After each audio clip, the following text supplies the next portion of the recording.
Let's my good news. नमस्कार, let's my good news. और good news में मैं हूँ आपके साथ महेश सिंह। विकसित फाउंडेशन के स्वयंसेवकों ने दिल्ली से मथुरा तक की लंबी यात्रा कर शहर की सफाई अभियान चलाया। दिल्ली को अक्सर दूषित नदियों और गंदी सड़कों के लिए जाना जाता है, लेकिन इस बार इन युवाओं ने इस छवि को चुनौती दी। वे केवल बातें नहीं करते, बल्कि कार्रवाई भी करते हैं। दस्तानों और कचरा बैगों से लैस होकर उन्होंने सार्वजनिक स्थानों और नदी किनारों से कचरा साफ किया। यह दिखाता है कि भक्ति सिर्फ प्रार्थनाओं तक सीमित नहीं, बल्कि जिम्मेदारी लेने का नाम है। यही जवाबदेही की सच्ची तस्वीर है। मथुरा भगवान कृष्ण की नगरी, जहाँ हर कोना आस्था का प्रतीक है, वह गंदगी का बोलबाला हो गया था। यमुना नदी के किनारे प्लास्टिक की थैलियां, टूटे फूटे बर्तन और अन्य कचरे का ढेर लग गया था। पर्यटकों और तीर्थयात्रियों की भारी संख्या के कारण स्थिति और खराब हो गई। वृक्षित फाउंडेशन के ये स्वयंसेवक दिल्ली से सुबह सुबह बस से निकले। लगभग 4 घंटे की यात्रा के बाद वे मथुरा पहुंचे। वहां उन्होंने वृंदावन रोड, यमुना घाट और बाजार क्षेत्रों को निशाना बनाया। दर्जनों युवा हाथों ने घंटों मेहनत की। एक स्वयंसेवक ने बताया, हम दिल्ली में यमुना को साफ करने की कोशिश करते हैं, लेकिन मथुरा आकर लगता है कि यह हमारी सांस्कृतिक विरासत को बचाने का मौका है। यह अभियान केवल सफाई तक सीमित नहीं था। स्वयंसेवकों ने स्थानीय लोगों को भी जागरूक किया। उन्होंने कहा है कि भक्ति का मतलब मंदिर जाना या पूजा करना ही नहीं, बल्कि पर्यावरण की रक्षा करना भी है।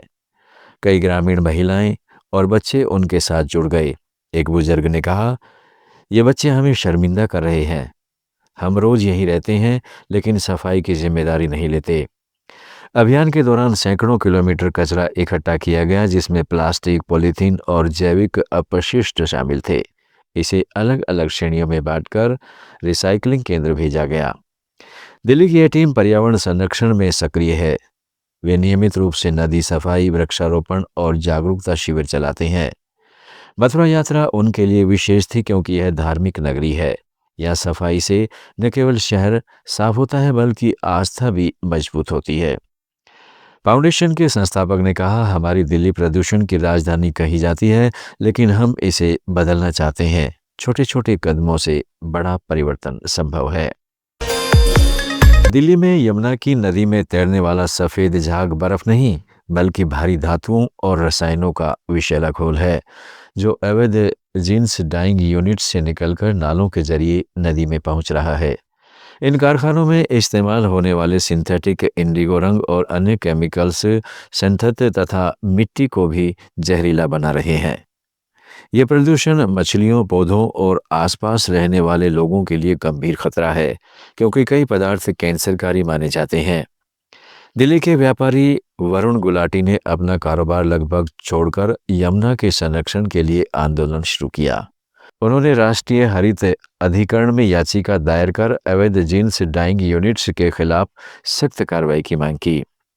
न्यायालय के निर्देश पर दिल्ली प्रदूषण नियंत्रण समिति ने मायापुरी, नरेला, बवाना और लॉरेंस रोड समेत कई क्षेत्रों में सैकड़ों अवैध उद्योगों को सील और बंद करवाया।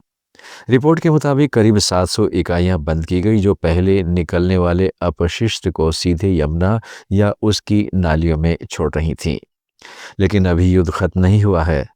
विशेषज्ञ मानते हैं कि तकनीकी और नियामक दोनों स्तर पर लगातार काम जारी रखने की जरूरत है, क्योंकि छिपे हुए छोटे उद्योग फिर से प्रदूषण का स्रोत बन सकते हैं। इस पूरे कांड पर सबसे बड़ी बात यह है कि प्रदूषण कोई दैव विपत्ति नहीं, बल्कि हमारी उपेक्षा और उपभोग की चुनिंदा आदतों का नतीजा है। हर एक जीन्स पैंट को हम खरीदते हैं, ताजगी के नाम पर पहनने के पीछे कई किलो केमिकल्स और हजारों लीटर पानी का दाम छिपा है। यमुना शहर की जीवन रेखा है, जो महज मंदिर या रूपक नहीं, गहराई से संबंध रखती है। उसकी सफाई के लिए न केवल सरकारी अधिकारियों को, बल्कि आम नागरिक को भी अपनी आदतों पर दोबारा विचार करना होगा। प्लास्टिक से परहेज, फास्ट फैशन में कमी, स्थानीय वस्त्रों का चयन और सोशल मीडिया के जरिए इस जानकारी को आगे बढ़ाना, सभी ऐसे कदम हैं जो छोटे दिखे मगर प्रभाव जरूर डालते हैं। यमुना को बचाना किसी एक व्यक्ति का काम नहीं, बल्कि हम सबका एक चुनाव है। भारत जैसे देश में जहां कृषि और औपनिवेशिक क्षेत्र महिलाओं की आजीविका का मुख्य आधार है, जलवायु परिवर्तन की मार सबसे ज्यादा इन्हीं पर पड़ रही है।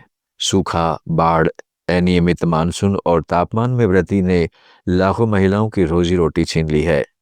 खेतों में काम करने वाली महिलाएं, छोटे दुकानदार, मजदूर सब प्रभावित हो रही हैं। लेकिन यही वह बिंदु है जहां कहानी मोड़ लेती है। नुकसान के बाद अवसर पैदा हो रहे हैं। स्वच्छ ऊर्जा संक्रमण में महिलाओं को आगे लाकर हम न केवल नौकरियां वापस ला सकते हैं बल्कि नई अर्थव्यवस्था भी गढ़ सकते हैं। जब महिलाएं नेतृत्व करेंगी तो बदलाव तेज और समावेशी होगा।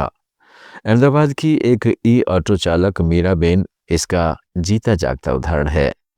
पहले वे घरों में बर्तन साफ करने का काम करती थीं, लेकिन जलवायु परिवर्तन से बढ़ते प्रदूषण और ईंधन महंगाई ने उनकी कमाई प्रभावित की। फिर ड्राइवर बेन नामक प्रशिक्षण कार्यक्रम में शामिल हुई। यह कार्यक्रम महिलाओं को इलेक्ट्रिक वाहन चलाने की ट्रेनिंग देता है। आज मीराबेन रोजाना 20 से 25 यात्रियों को ढोती है। उनकी मासिक आय दुगनी हो गई है। ये ऑटो न केवल प्रदूषण कम करता है बल्कि सस्ता भी है। मीरा कहती है, पहले पेट्रोल की चिंता रहती थी, अब बैटरी चार्ज करके निकल पड़ती हूँ। बच्चे गर्व से कहते हैं, माँ पर्यावरण बचाने वाली है।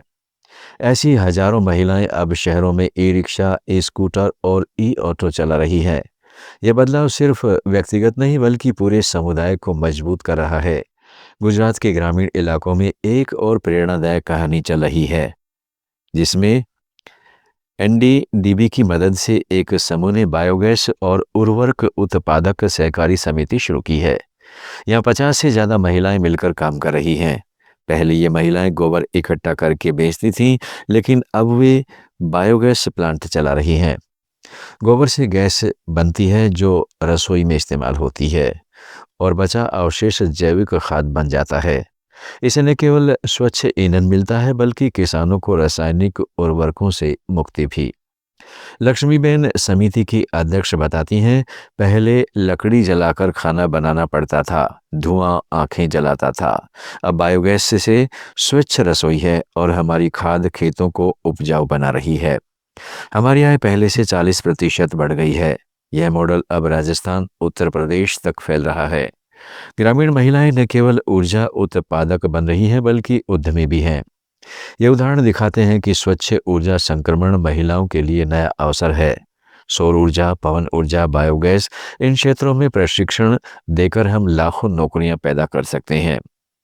सरकार की योजनाएं जैसे पीएम कुसुम, सोलर रूफटॉप और स्किल इंडिया इसमें मदद कर रही है। लेकिन असली बदलाव तब आएगा जब महिलाओं को नेतृत्व के मौके मिलेंगे।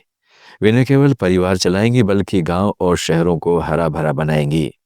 2030 तक भारत को 500 गीगावाट नवीकरणीय ऊर्जा का लक्ष्य हासिल करना है। इसमें महिलाओं की भागीदारी दोगुनी करने से अर्थव्यवस्था मजबूत होगी। जलवायु परिवर्तन चुनौती है, लेकिन महिलाओं का नेतृत्व समाधान। आइए हम सब मिलकर इस संक्रमण को समावेशी बनाएं। मीराबेन और लक्ष्मीबेन जैसी लाखों महिलाएं भारत के भविष्य को रोशन कर रही हैं। गुड न्यूज में आज इतना ही। जुड़े रहिएगा लेट्स माइक के साथ। आप सुन रहे थे let's mike more than radio. Follow कीजिए हमें हमारे सोशल मीडिया प्लेटफॉर्म्स पर। It's time for news. It's time for more than radio. Presenting the first radio news app, Let's Mic. Let's Mic.